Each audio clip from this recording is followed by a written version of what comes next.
அது செஞ்சிட்டேன், பைத்தியக்காரத்தனமாக பேசிட்டேன் அப்படிங்க. ஆனால் தேவ ஞானம் அப்படி இருக்காது.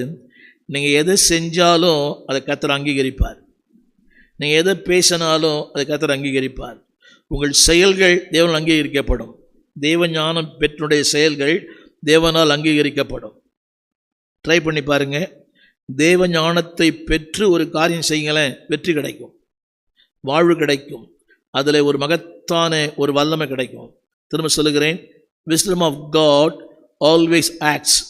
ஞானம், தேவ ஞானத்தை பெற்றவன் அவன் செயல்படுகிற மனிதனாய் மாறுவான். இப்போ நீங்கள் கேட்கலாம், ஐயா தேவ ஞானம் என்னையா பண்ணோம்?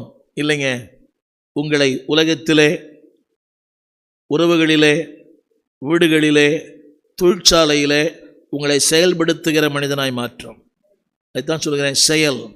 ஞானம் பாருங்கள், எவ்வளோ பேர் இன்றைக்கி இருக்காங்க இல்லையா, படித்தவங்க எவ்வளோ பேர் இருக்கிறாங்க, படித்தவங்க ஹைலி குவாலிஃபைடு எவ்வளோ இருக்கிறாங்க, வேலை இல்லை, உயர்வு இல்லை.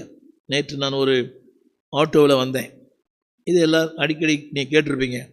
அந்த ஆட்டோ டிரைவரை கேட்டேன், நீ என்ன பண்ணுறீங்கன்னு.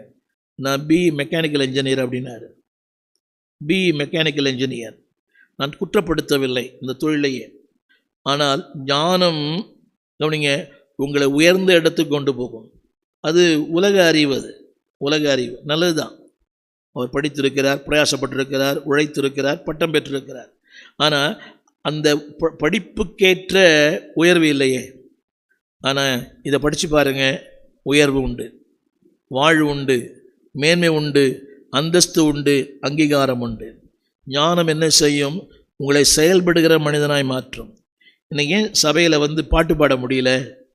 ஏன் கைத்தட்ட முடியல? ஏன் ஆராதிக்க முடியல? ஊழியம் செய்ய முடியல? இந்த திருச்சபையில் கவனிங்கள்.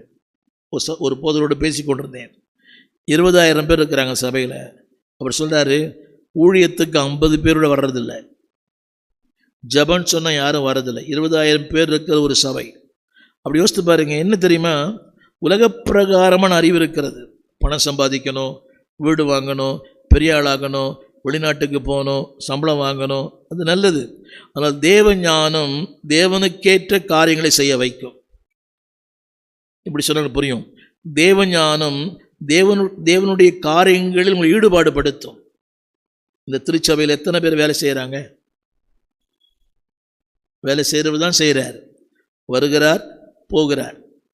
எனக்கு கவனிங்க, திரும்ப சொல்கிறேன், உலக அறிவினால் செய்வது வேறு, தேவ ஞானத்தால் செய்வது வேறு. அதாவது பாருங்க, என்னை மேன்மைப்படுத்த, என்னை ஃபோக்கஸ் பண்ண, என்னை